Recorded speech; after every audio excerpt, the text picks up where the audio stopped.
ድምፂ ኣሜሪካ እዩ ብ22 25 31 ሜትር ባንድ ሓፂር ማዕበል ከምኡ ድማ ብሳተላይት VOA 24 ብቐጥታ ዋሽንግተን ዲሲ መሓላለፍ ሎሚ ሰንበት 19 መስከረም 2021 ወይ ድማ 9 መስከረም 2014 እዩ ናይ ሎሚ መደብና ካብቲ ማሊ ዝቐጸለ ኣብ ጉዳይ ምዕጻው ጋዜጣታት ብሕቲ ኤርትራ ኣመልኪትና ኢና ክንርኢ ናይ ሎሚ ዕዱም ምሁር ጋዜጠኝነትን መራኸቢታትን ዶክተር ዮናታን ጽገዩ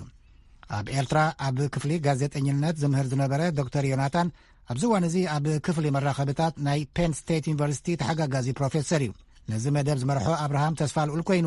ምስ 20 ዓመት ምዕጻው ናጻ ፕረስ ኣመልኪቱ ኣብ ኤርትራ ብዛዕባ ዘሎ ክፍተት ሓበሬታ ሞያዊ ተመክርኡ ከካፍል እዩ ዶክተር ዮናታን ጽገይ ዓዲምዎ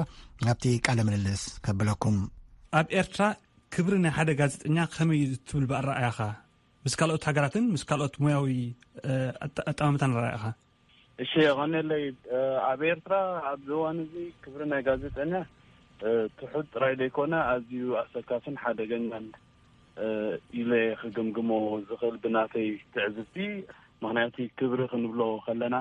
ኣብቲ ስራሕ ካብቲ ሕብረተሰብ ይኹን ብዕግበት ናይቲ ስራሕ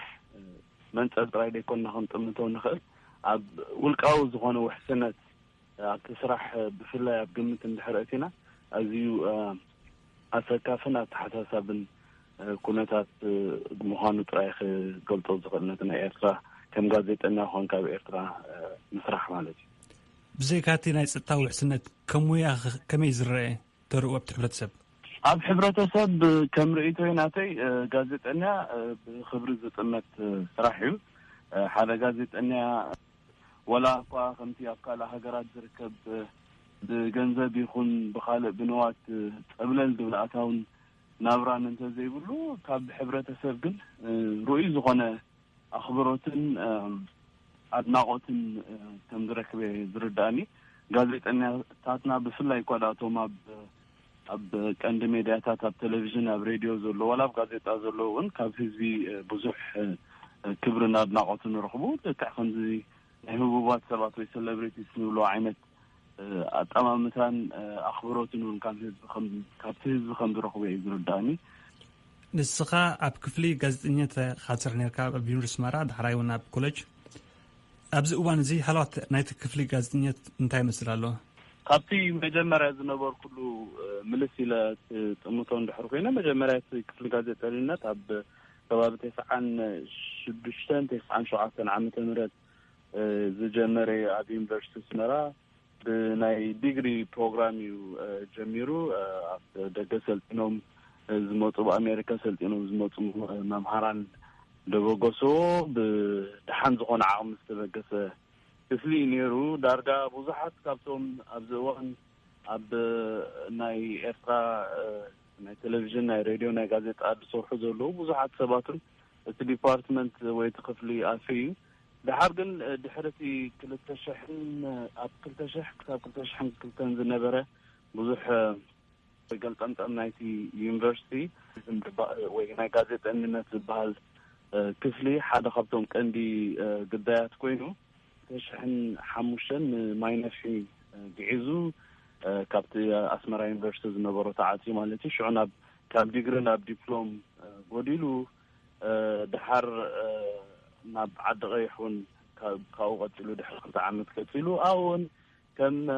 ናይ ዲፕሎማ ፕሮግራም ኮይኑ ቀፂሉ እቶም መምሃራን ከዓ ብዓቕምን ብዝሕን እንዳወሓዱ ከይዶም እቶም መጀመርያ ዝነበሩ መምሃራን ኩሎም በብሓደ እውን ክጎድሉ ጀሚሮም እቲ ኩነታቱን ብዙሓት ተባባዕ ነበረ ድሓር ጠቕላላ ከም ዝኽብለካ ዝፀናሕኩ ናብ ምዕፃው ደረጃ እውን በፂሑ ስለዚ እቲ ዲፓርትመንት ተዓፅዩ ጥራይ ደይኮነስ ከምዚ ቀስ እንዳበለ ዝኸይድ ለጠቕታ ወይ ኣማውታ እዩ ነይሩ ካብ ሓደ ሙሉእ ናይ ዲግሪ ፕሮግራም ናብ ናይ ዲፕሎማ ድሓር ከዓ ናብ ናይ ዘይምህላው ዓይነት ኩነታት በፂሕሎ ማለት እዩ ኣቐዲሙ ከቲ ክፍሊ ምስቲ ኣብ ኤርትራ ዘለዎ መራኸቢታት ምስቲ ናይ መንግስቲ ሚድያ ድዩ ምስቲ ካልእ ዝምድና ነይሩ ዶ ናይ ስራሕ ዝምድና ዋላ ከመይ እዩ? እቲ ናይ ስራሕ ዝምድና ዝበሃል እቲ ቀንዲ ነተን ትካላት ዝዓለመ ምፍራይ ዓቕሚ ሰብ እዩ ነይሩ ዳርጋ ካብ 2000 ندحر أبزنا برجزء دفلايك زارب تقينا بقافت أنا زنبر كل جزء قطعمة خلقت بحرت المعطانا يبحث ناي بحث جازت أتاكل زنبر تفلي بديبارتمنت من تلفزيون راديو نجازت زخونو تمهارو أفريو ناتي منستر زينا هم كان بمثل أنا حيل سبن عام سبن كوين يشرح نيرو أبرز زد ما حدا وان كاب منستر زينا زمطو صرحتنا تاسو بغربا يسلط النيرو الذي أكتب زخنا ونطوف زخنا ترى نيرو كبهال يخل أتن ناي بحث جازيت أساس نيرن أنت زخنا خاتي تخفلي ويت ديبارتمنت خبروز النجا كاو أزيو زعلين ساعات أساسا كون كم زنبرة كويني سمعنا نعيم على شيء ولا بتي أبرزت الزنبرة تقطنا هتي نايت من قصة قبل علي نتا برس ده نايت من قصة ميديا تراي خدوا له زنبرون نت نايت من قصة ميديا محيالون لولو يزغنا كراني روحه نمو خانو خي قدن دي حدا سب قاسني خونسي قدن دي مياو بما قاسني كمار حدا سب بلمدي توبوت له قاسني خونا كلن دي هو ጋዜጠኝነት ዘይቀል ዓለም ናይ ጥበብ ሸነኽ ወይ ኤሌመንት ስለዘለዎ ብልምዲ ተውህቦ ዘለዎ ሰብ ንጋዜጠኝነት ንመቕረብ ሓበሬታ ክህሉ ይኽእል ይኸውን ብፍላይ ኣብቲ ናይ ፕሬዘንቴሽን ዝበሃል ኣቀራርባ ማለት እዩ ብመሰረቱ ግን ሞያ እዩ ጋዜጠኛ ክትከውን እንትኾንካ ክትፈልጦ ዘለካ ሕግታት ኣሎ ዜና ከመይ ጌርካ ትዳሉ ሓበሬታ ካበይ ትረክብ እንታይ ዓይነት ርጡብ ሓበሬታ ትረክብ እዚ ክትስልጠነሉ ክትመሃረሉ እንተዘይክኢልካ እቲ ውፅኢት ኣዝዩ ድኹም እዩ ዝኸውን እቲ ፀገም ኣብ ናይ ጋዜጠኝነት ኩሉ ሰብ ብቐሊል መገዲ ኣትዎ ዝኽእል ኮይኑ ዘሎ ንኣብነት ኣብ ሃገርና እቲ ናይቲ ኢንስቲትዩሽን ወይ ትካላት ናይ ትምህርቲ ናይ ምፍራስ ዘስዓቦ ፀገም ኮይኑ እዩ ዝስማዓኒ ሕጂ ከምኡ ስለ ዝኾነ ከዓ እቲ ሰብ ከም ዝኾነ ሰብ ስመጥዩ ከኣቱ ከም ዝኽእል ገይሩ ይሓስብ ኣሎ ብሳዋ ዝመፀ ዝገለ ዝመፀ ብዘይ ዝኾነ ይኹን ትሬኒንግ ይኣትዎ ኣሎ ነቲ መፅሒ ሕክምና ኣብ ቅድሚ ማይክሮፎን ኮይኑ ከዓ ዝኾነ ሰብ ክዛረብ ይኽእል ከምቲ ዝኾነ ሰብ ደራፋይ ክኸውን ይኽእል እዩ ዝበሃሎ ግን እቲ ኳሊቲ ወይ እቲ ዓይነት ናይቲ ወይ ፅፉፍነቱን ናይቲ ሓበሬታን ናይቲ ዝቐርብ ትሕዝቶ ግን ካብ ግዜ ናብ ግዜ ለጠቕ እንዳበለ ከይድ ስለዚ ኣነ ዝኾነ ሰብ ጋዜጠኛ ክኸውን ብዘይ ዝኾነ ይኹን ትምህርቲ ይኽእል እዩ ዝብል ኣተሓሳስባ ፍጹም እየ ዝቃወሞ እዚ ሬድዮ ድምፂ ኣሜሪካ ካብ ዋሽንግተን ዲሲ ትከታተልዎ ዘለኹም ቃለ ምልልስ ዶክተር ዮናታን ጽገ ኣብ ጉዳይ ነጻ ፕረስ ኤርትራ ኣመልኪት እዩ ኣሰናዳእ እዚ መደብ ኣብርሃም ተስፋ ልኡል እዩ ኣርእስትና ብዛዕባ ናይ ፕረስ ምዕፃውን ናይ 20 ዓመት ዝኹን ዘሎ ቁርብ ናብኡ ምልስ ከብለካ ኣብ ኤርትራ ነጻ ፕረስ የለን ሕጂ 20 ዓመት ኮይኑሎ ማለት እዩ ሓደ ካብቲ ዝመፅእ ዘረባታት እንታይ እዩ ኤርትራ ገና ኣብ ምብጋስ ስለ ዘላ ካልእ መሰረታዊ ቀረባት ዘይብሉ ህዝቢ ብዛዕባ ናጽነት ፕረስ ምዝራብሲ ዓብ ጉዳይ ይኮነን ናጽነት ፕረስ ምዝራብሲ ትርፊ ዝብሉ እሞ ኣብዚ ርኢኻ እንታይ እዩ እዎ እቶም ከምኡ ዝብሉ ሰባት ግን እቶም ኣብ ናይ ፓወር ወይ ኣብ ናይ ስልጣን ፖዚሽን ዘለው ሰባት ዝብልዎ ዘረባ እዚ ዝበሃል ዘሎ ዘረባ እቲ ህዝቢ ባዕሉ ንሕና ኣብ ናይ ቁጠባዊ ሕወት ወይ ናይ ካልእ መሰረታዊ ዝኾነ ፀገማት ናይ ምፍታሕ ኩነት ኢና ዘለና መራኸበ ብዙሓን ኣየድልየና እንተዝብል ነይሩ ዘረባ መሓሰብናሉ ግን እቲ ህዝቢ ንባዕሉ ታን ጋዜጣታት ኣብ ዝነበራሉ ግዜ ካብ መፋረቕ 9 ክሳብ 9 ጠዋሉ ብልዑል ፍቕርን ምሕብሓብን እዩ ዝጥምተን ነይሩ ነተን ጋዜጣታት ሓቲመን ክወፅኣ ከለዋ ኣብ ውሽጢ ሰዓታት ከን ድውዳእ ነይረን ኣብ ከተማታት ክንርኢ ከለና ስለዚ እቲ ህዝቢ ንባዕሉ የድለኒ ኢሉ ንሓደ ንዝወስዶ ዘሎ ሓበሬታ ዝህልኮ ዘሎ ናይ ማዕኸናት ዜና ትሕሶ ካልኦት ወገናት ኣየድልዮን እዩ ክብልሉ ከለዉ እዚ ንባዕሉ እኮ እቲ ህዝቢ ድምፂ ከውፅእ ወይ ክዛረብ ክእለሉ ኣዝየሎ ኩነታት ከም ዘሎ እዩ ዘርእየና ምስኣል ግባብ በለ እቲ ህዝቢ ኤርትራ ዝደልዩ ዓይነት ሓበሬታ ካብቲ መንግስታዊ መራኸቢ ብዙሃን ይረኽቦ ስለ ዘሎ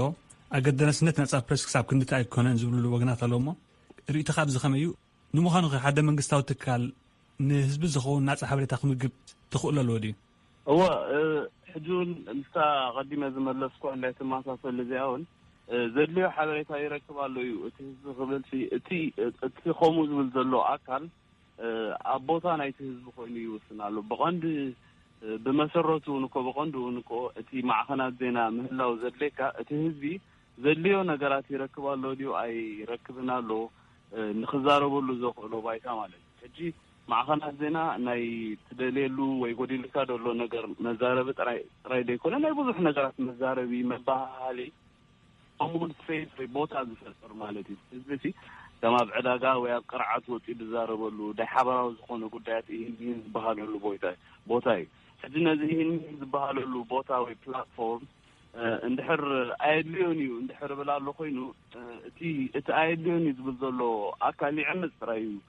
ዘሎ ኮይኑ ድስማዕና ምክንያቱ እዚ ሕቶ እዚ ዘረባ እዚ እቲ ህዝቢ ብቐንዱ ባዕሉ ንሕና ምዝራባ የድልየና ክሳብ ዘይበለ ህዝቢ ኤርትራ ዘድልዮ ሓበሬታ ረክብ ኣሎ ካብዚ ንላዕሊ ኣየድልዮን እዩ መንግስቲ ተቐርበሉ ስለ ዘሎ ዘድልዮ ሓበሬታ ምባል ቁኑዕ ዘይኮነ ሓበሬታ ከምኡውን ነቲ ዘለዎ ዓመፅ ናይ ዝወርዶ ዘሎ ዓመፅ ናይ ሓበሬታ ምስኣን ከዓ መሊሱ ዘጋደድን ዘርእስን ኮይኑ ይስማዓኒ ብምንም ተኣምራት ከዓ ሓደ መንግስቲ ዝሃለዎ ዓቕሚ ይሃለዎ ሙሉእ ናይ ሓበሬታ ጠለብ ኣብ ሓደ ሃገር ከማል ኣይክእልኒ ምክንያቱ መንግስታዊ ትካላት ኩሉ ግዜ ነቲ መንግስቲ ዝደልዮ ዓይነት ብፖለቲካዊ ሸነኽ ክንሪኦ ከለና ነቲ መንግስቲ ዝደልዮ ዓይነት ኣተሓሳስባ ወይ ስነ ሓሳብ ከስርፃ ዝፍትና ካብኡ ተፀራሪ ወይ ካልእ ዓይነት ሓሳብ ካልእ ዓይነት ኣቀራርባ ዘለዎ ትሕዝቶ ከቕረባ ክንፅበየና ይንኽእልና ስለዚ ብፍላይ ኣብቲ ፖለቲካዊ ስነ ሓሳብ መፂኻ ምዕሩይ ዝኾነ ንዝተፈላለየ ወገናት ዘሳትፍ ናይ ዝተፈላለየ ፖለቲካዊ ተሓሳስባ ዘለዎም ሸነኻት ርእይቶ ክቕርብ ዝኽእል ዓይነት ፕላትፎርም ብሓደ መንግስታዊ ትካል ክቕረብ ኢልካ ምሕሳብ ጌጋ ኮይኑ ይስማዓኒ ንዓይ እንድሕሪ እቲ ብመንግስቲ ዝቕረብ ዘሎ ሓበሬታ ሙሉእ ኣይኮነን ትብል ተኾንካ ደኣ ኣብ ውሽጢ ዓዲ ዘሎ ህዝብስ ሓበሬታ ካበይ ይረክብ ብሞያዊ ኣፍልጦኻን ብናትካ ውልቃዊ ተመክሮን ካበይ ዝረክብ እቲ ህዝቢ ሓበሬታ እቲ ህዝቢ ኣብ ውሽጢ ዓድን ዘሎ ሓበሬታ ኮይኑ ግድን እኮ ይኮነን ካብ ማስ ሜድያ ጥራይ ኣይኮነን ክቕበሎ ኩሉ ግዜ ካልእ ኢንፎርማል ዝኾነ ወይ ዘይወግዓዊ ዝኾነ ናይ ሓበሬታ ናይ ምክፍፋል መገድታት ኣሎ ብወረወረ ሓበሬታ ምስግጋር ኣሎ ተወሳኺ እውን ናይ ደገ ሜድያታት ወይ ናይ ደገ ማዕኸናት ዜና ኣለዋ ብናይ ተቃውምቲ ሜድያ ዝፍለጣ ማለት እዩ ካብ በዓል ሬድዮ ኤረና ጀሚርካ በዓል ሬድዮ ኣሰና ይሒሩ ዝመፀ እውን ቴሌቭዥን ናይ ሳተላይት ቴሌቭዥናት ከም በዓል ኤሪሳት እውን ኣለዋ ስለዚ ዘን ኣብ ደገ ካብ ኤርትራ ብዝተሰደዱ ቅድም ጋዜጠኛታት ዝነበሩን ድሕሮም ጋዜጠኛታት ዝኾኑ ዜጋታት ዘቆምዎን ማዕከናት ዜና ዝዳሎ ሓበሬታ ኣሎ ግን ሓበሬታ እዚ ከዓ እኩል እዩ ክብል ኣይከኣልና ምክንያቱ እሶም ኣብ ደገ ኮይኖም ኣብ ርሑቕ ኮይኖም ከቢድ ብዝኾነ መገዲ ነቲ ውሽጢ ዓዲ ዘሎ ወይ ሓደገኛ ብዝኾነ መገዲ ሓበሬታ ረኺቦም መሊሶም ንዑ ፀጥዮም ነቲ ሓበሬታ ናብቲ ህዝቢ ይመልሱ ኣለዉ ስለዚ ዓብይ ጋፕ ወይ ጎደሎ ናይ ሓበሬታ ዘሎ ኮይኑ ይስማዓኒ ኣብቲ ውሽጢ ዓዲ ብፍላይ ከዓ በተቐጥታዊ ዝኾነ ናይ መራኸቢ ብዙሓን ዝግበር ንምሕልላፍ ወይ ምዝርጋሕ ናይ ሓበሬታ ክንዛረብ ትኽእልና ማለት እዩ ካብዚ ወፃኢ ግን ኣሎ ዝበሃል ናይ ሓበሬታ ምክፍፋል ካብ ሰብ ናብ ሰብ ዝግበር ብምሕልላፍ ወይ ኢንተርፐርሰናል ዝበሃል ዓይነት ናይ ኮሚኒኬሽን ወይ ናይ ምብህሃል ዝኸይድ ዘሎ ኮይኑ ይስማዓኒ እሱ ከም ትካታት ክኸውን ይኽእል ዶ ካብ ውሽጢ ኣብ ክንዲ ዝተማእከለ መራኸቢ ብዙሃን ብሰበሰብ ወይ ከዓ ብካልእ ብዘይወግዓዊ መንገዲ ዝህሉ ሓበሬታ መተካእታ ናይቲ ቀንዲ ምንጭ ክኸውን ይኽእል እዩ ፍጹም ክኸውን ኣይክእልኒ እዚ እኮ እዚ ንብሎ ዘለና ናብቲ ቅድሚ ማዕኸናት ዜና ምፍጣረን ወይ ከም ቴክኖሎጂ ናይ ሓበሬታ ምዝርጋሕ ናይ ናብ ዘይነበረሉ ግዜ ዓይነት ንድሕሪት ዝምለስ ዘሎ ዝኸውን ዘሎ ሕጂ እዚ እኮ ሳዕቤን እዚ ከም ሓደ ፀገም ኢና ንዛረበሉ ዘለና ዳ እምበር እዚ ከም ክኸውን ዝግብኦ ወይ ከም ሓደ ንቡር ክንሪኦ ኣይንኽእልና ፍጹም ምክንያቱ ልክዕ ከምቲ ብቴሌፎን ብካልእ መገዲ ሰብ ንሓድሕዱ ክዛረብ ዝኽእሉ ሓደ ምእኩል ብዝኾነ መገዲ ካብ ትካላት ናይ ሓበሬታ ሓላፍነት ዝስከሙ ሰባት ጋዜጠኛታት ዘለዎ مونت المحلال في حبريتا قد حفاتنت كوز دلو الأكل بزلو مقد خغرب تذيكي الحبريتا حدا قلنا يزخون مخنياتو تقندي ناي قادت أنينت ترقمونكو زخون قدايات كدات انكولو خندي بيلا بيلو وبمجنان وبزيت تأخف مقد حبريتا من حللا سبات نافتي بوتا في التعامل الإخاء بموياوي تعزبتهم بموياوي كلهم نتحبر بقبع حبريتا أتقافيفهم نمن حاتون تعينت حاتون تعينت حبريتا يكبون تعينت مثلتات لتات مسوا وهايدهم ينسوا الحرام مش أبشتا تشبط زخون حبريتا نتهزبي يوبي إذا تقند ترقم نايقازت نتحجي اندحر نزون كم تصقبرو زقولو سبات اندحر آلي خايا من دحرار كيف كايم قن اتسب ناب بيلا بيلون ناب تغلال أتقلمات زخونا ناي حبريتا مكيار عينت مددتاتي أتمو كنزن رئيزة لنا دارقا ناي بلاك اوت ويد ما تقلمات ناي حبريتا يقات أمالتي سلازي اتزولو حتر بزبالة اتزولو ناي حبريتا من مغرح وين نزرقا حبيت رازو ساعة زي ناي عغل طبت عينت حبريتا من مغرح دا أمبر كان بفتون كم حدا نبور ويقبل عينت مقد خري كلني أنا انتاي ألوساو وصيت كخلو خل كم زعانت بزي مقرح عن العقاب حبريتا مقاب جيجا حبريتا من حللاس أب نابنت أب كم تحدث له أف بوليتيكا شنو خطر يدي كونت كم تحدث لنا ناي جلوبال ناي عنا تقامات أبزمت قالوا خم بعد كوفيد زمت قالوا حتى خم أبنت كموزون بحركين حدا مو كل دخون حبريتا كهز تكالاو زخون عسر حزول له نيجازت إننا تكالات ومعانات نحر دي هالي سبات نحر بدمو سلون كزارو ونحر فيه ويد ما ديسلت أنو ديتا مهرو كلا دي بلوم سبات ونت حبريتا ندحر كزرقو حوق فنو ندحر جميرهم جيجاز خونه حبريتا نابسب كبت جيجاز خونه حبريتا انت بتحنا نابسب حدا قلنا زخونه وتيد كل ويخل ندحر تعناها بخميت كلا خل كاب حكايم كابتوم نت حبريتا خكافلو زقبوهم سبات ندحر ديمة كاب زي قبو كاب زي ملكتو عينت منشطات ندحر حبريتا زرقح ندحر جميرو نازي تدليو في تفيد بعديو أبتناي بوليتيكاوي شنخو خنريه خلنا خام متهزي نحاد حدو تمي خون كنزلو انتاي كبر كنزلو أوش تعدن أوش توتان مخيفة لت أب خساي أبتو مالتي أبناي تلمات خون عينت نحابريتا تلمات مالتي أبكو معينت كونتات نخاصو يقدد مالتي مسألة قبل بلنا ميشرش حتى يا بس فلوس اللي خاص أمون قوست عدن عبد الجنزل هزبكا قالوا ني حبريتات ولا العمو مجمر على لوديو سب كخمي زوا هذا ما نسويت عدنا عبد الجنزل له طاب مستبعد عبد الجنزل بحسب كم ينت حبريتات زوا هذا كم يزغيت تفلو اوف انفورميشن عبد وش عدنا وش دقن بلكنا حبريتا قالوا إذا تي ناي ملكي عينت ناي حبريتا أكيدا سلزلوا أتهاجرنا عليه حجي نعملت أبدأ زلوا سبزة أو تعدي برزلوا نجارات تصوصي وأخل زخون حبريتان خيرك تزقبره قومت زخونو فلوتات زخونو وكلت الزينة هالي أمنة أبدأ زلوا معكنا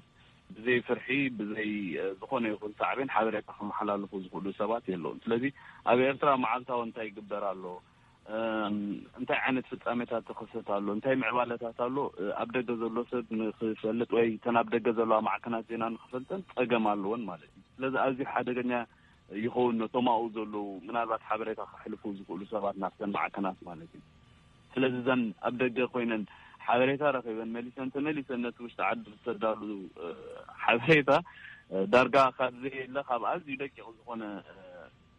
ምንጭት تقبلوا حبريتا يعني بصدقوا زلوا ስለዚህ اذا ازي خبيد غبرو تغاتا يعب ማለት ምክንያቱ ትውሽት ዓዲ ኮይኑ ዝነብሮ ዘሎ ሰብ عينت نابرا زريو زلو ነገር ንዑ ኣው ሓሊኻ ክትሪኦም ክትሰማዖም ክትፈልጦም ስለዘይ ትፈልካ ማዕዶ ኾንካ ብኣዝዩ እንዳገፍሐ ዝኸይድ ጋጋት ተረሓሓቕ ትጅምር ማለት እዩ እቲ ናይ ኣብ ደገ ዝግበር ዘሎ ነገራት ንውሽጢ ዓዲ ዘሎ ሰብ ንኽፈልጦ ኣይ ቲንክ ከም ዝመስለኒ ይቐልል ኮይኑ ይስማዓኒ ምክንያቱ ደገ ዝግበር ዘሎ ነገራት በዘን ኣብ ደገ ዘለዋ ናይ ተቃወምቲ ንብለን ማዕከናት ዜና ብአን ቀጻሊ ሸፈነ ተዋሂቦ بمجد إنترنتن بمجد ساتلايت نوشت عدي ويكمون بشورت ويف نوشت عدي قد قال سدرت لزول كان مثلا توشت عدي زول زعبا عبد زولو زحشر يتولو كافتي عبد زولو زعبا وشت عدي زولو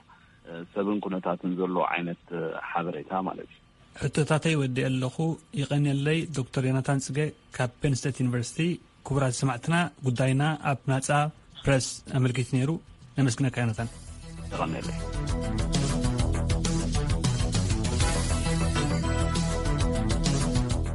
ክቡራ ሰማዕቲ ብዛዕባ እዚ ጉዳይ ርእይቶ ኮሚቴ ተሓላቂ ጋዜጠኛታትን ብወገን መንግስቲ ኤርትራ ዝቐርብ ግብረ መልስን ዝምልከት ቀፂሉ ይቐርብ ኮሚቴ ድሕነት ንጋዜጠኛታት CPJ ንመስል ጋዜጠኛታት ዝጣበቕ ኣህጉራዊ ማሕበር እዩ ንኹነታት እስራት ጋዜጠኛታት ኣመልኪትና ነዚ ቤት ጽሕፈት ተወኪስና ነርና ንሕቶ አብርሃም ዝመለሰት ኣብ ፕሮግራም ኣፍሪቃ ምክትታል ድሕነት ጋዜጠኛታት ዝኾነት ሙቶኪ ሞሞ ካብ ናይሮቢ ኬንያ ቀዳሚት ሕቶ አብርሃም ንሙቶኪ ቤት ጽሕፈቶም ክንደይ ዝኣኽሉ እስራት ኤርትራውያን ጋዜጠኛታት መዝጊቡ ከም ዘሎ እዩ ብኣገላልጻ ሙቶኪ ሞሞ መብዛሕትኦም ካብ 2001 ናትሒዞም ዝተኣስሩን ፍጹም ደሃይ ዘይብሎምን ዛጊት 16 ምዝጉባት እስራት ጋዜጠኛታት ከም ዘለው ትሕብር ምስእነት ሃለዋት ምናልባት ቤት ጽሕፈቶም ብዛዕባ ሞት ገለ ካብቶም ጋዜጠኛታት ዝፈልጦ እንተሎ ተሓቲታ ኣብ ዝመለሰትሉ ድማ only a CPJ confirmed ኣብ ፈለማ 2000 ዓመተ ምህረት ኣቢሉ ሓደ ጋዜጠኛ ኣብ ማእሰርቲ ከም ዝዓረፈ ትነግር ናይ ካልኦት ጋዜጠኛታት እውን ኣብ ቤት ማእሰርቲ ከም ዝሞቱ ዘመልክት ሓበሬታ ደኣይብ ፀሓዮም እምበር ቤት ጽሕፈቶም ከረጋግጾ ከም ዘይከኣለ ከዓ ትውስኽ Most of these journalists have been detained for almost 2 decades. ዝኸፍአ ኢላ እትገልጾ ግን ደሃይን ህልውናን እቶም ዝተረፉ ጋዜጠኛታት ክፈልጡ ዘይምኽኣሎም እዩ ዝቐጸለ ሕቶ አብርሃም ኮሚቴ ድሕነት ጋዜጠኛታት ምስ መንግስቲ ኤርትራ ዘለዎ ናይ ስራሕ ቅርበትን ዝምድናን እዩ This is a very difficult thing I have to confess to you. We don't have the kind of ከም ትክህልወና ተስፋ እንገብሮ ዓይነት ዝምድና የብልናን ብምባልካ ትምልስ ሙቶኪ ንሃለዋትቶም ጋዜጠኛታት ኣመልኪቱ ቤት ጽሕፈቶም ተደጋጋሚ ሕቶታት ደኣ የቕርብ እምበር ግቡእ ግብረ መልሲ ከም ዘይረኸባ ከዓ ትውስኽ زيادة كله إلى توكلت كوميتي دحنة ጋዜጠኛታት እትጠቕሶ ስክርታ ድማ ንዝቐረበ ሕቶታት ብወገን መንግስቲ ኤርትራ ጭቡጥ መልሲ ዘይመሃቢዩ ንኣብነት ናሃለዋት ቤት ማእሰርቲ ኩነታት ጥዕናቶም እስራት ጋዜጠኛታት ብዛዕባ ሞትን ህላወን ነፍስ ወከፍ እስራ ኣመልኪቱ ቤት ጽሕፈቶም ቀጻሊ ሕቶታት ደኣ የቕርብ እምበር ብወገን መንግስቲ ኤርትራ ግን ግቡእ መልሲ ከም ዘይረኸቡ ትሕብር بمسرت حبرتا كوميتي دحنت ጋዜጠኛታት መንግስቲ ኤርትራ ነቶም ጋዜጠኛታት ብኽድዓትን ንሃገራዊ ጸጥታ ኣብ ሓደጋ ብምእታውን ይዝውንጅሎም ከምኡ ምዝኸውን ትካልኩም ኣብ ውሽጣዊ ጉዳያት ሓደ ሃገር ኣትዩ ርእይቶ ክህብን ንምፍታሕ ጠለብ ከቕርብን መሰል ኣለዎ ድዩ ንዝብል ሕቶ አብርሃም ድማ ሙቶኪ ብኸምዚ ዝስዕብ ትምልስ It is the duty, the responsibility of anyone who cares about freedom of expression, freedom of expression. نمسلم كنطابق مسرتاوي እምነትና እዩ እቲ ዝበሃል ዘሎ ክሲ ናብ ጉቡእ ቤት ፍርዲ ቀሪቡ ነፃ ፍርዳዊ መስርሕ ክኽተሉ ኢና ንጽውዕ ዘለና እዚ ከዓ መሰረታዊ ዘይንፈግ መሰል ሓደ ሰብ ስለዝኾነ ቤት ጽሕፈትና ምእንትኡ ክጣበቕ ንቡርን ዝቆመሉ ዕላማን እዩ ትብል ሙቶኪ ን10 ዓመት ብዘይ ፍርዲ ኣብ ማእሰርቲ መሓዝ ከዓ موخني زي مخانو توسخ مسلات برسن نصح حساباتن نخلو بمعرض ملكت نزخنا فولي اكل طراي زملكت زي كونس نخل سب زملكتو مخانو دما تموجت نموتوكي مومو كاب كوميتي دحنت ጋዜጠኛታት እና መስገና بوغن መንግስቲ ኤርትራ ግብረ መልሲ እንመስማዕ ዝገበርና ይፈተነግን ክሰልጥ አይካለን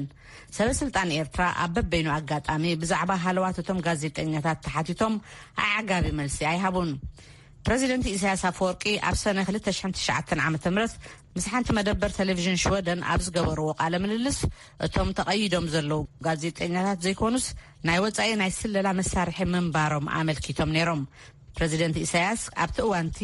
ብዛዕባ ምፍታሕ ወይ ከዓ ናብ ፍርዲ ምቕራብ እቶም ጋዜጠኛታት ተሓቲቶም ክፈትሕዎም ወይ ናብ ፍርዲ ከቕርብዎም ከም ዘይኮኑ እኳ ደኣ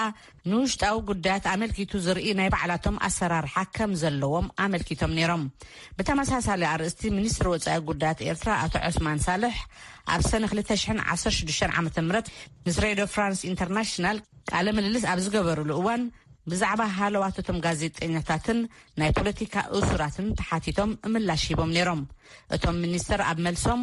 ኩላቶም ብሂወትን ኣብ ትሕቲ ውሑስ መንገዲ ከም ዘለውን መንግስቲ ድማ ኣብ ዝደለዮን ዝወሰኑን እዋን ናብ ፍርዲ ከቕርቦም ምዃኑ ተዛሪቦም ነይሮም። ዛጊት ግን ብዛዕባ እቲ ጉዳይ ኣመልኪቱ ዝሰዓበ ለውጢ የለን።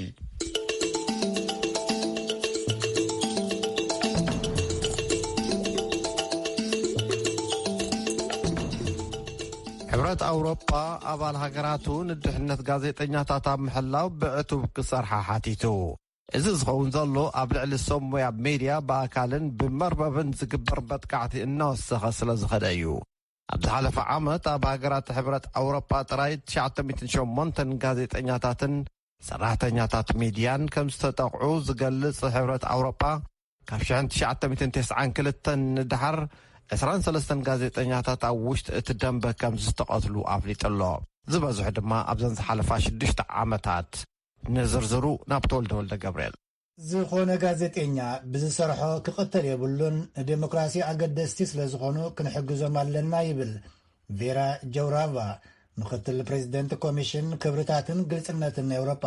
እቲ ቅትለት ኣብ ኤውሮጳ ሳሕቲ እኳ እንተኾነ ኣብ ቀረባ ዓመታት ኣብ ስሎቫኪያን ኣብ ማልታን ዝተፈጸመ ቅትለት ግን ኣብ ዝማዕበላ ሃገራት ቅትለት ጋዜጠኛታት ምውሳኹ ዘርኢ እዩ።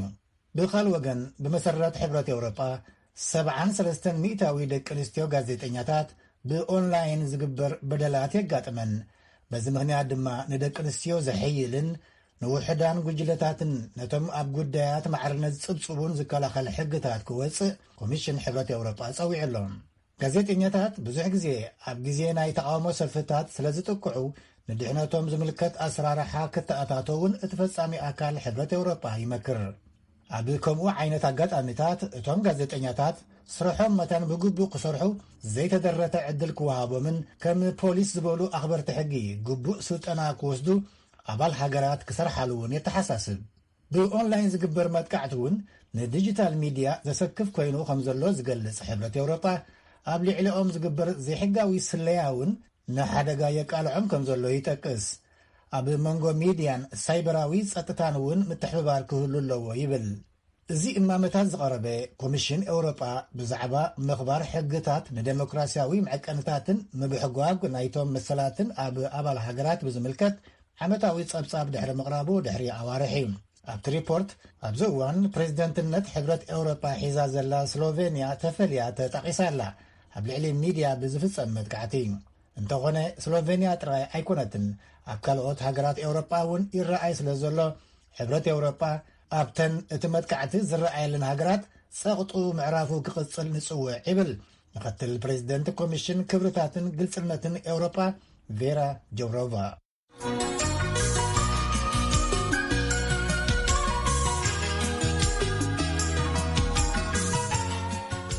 ክቡራ ሰማዕቲ ብክልተ ክፋል ቀዳመ ሰንበት ብምኽንያት 20 ዓመት መስከረም 18 ምዕፃው ናይ ብሕቲ ጋዜጣታት ኤርትራ ዝቐረበ ፕሮግራም እዩ ነይሩ።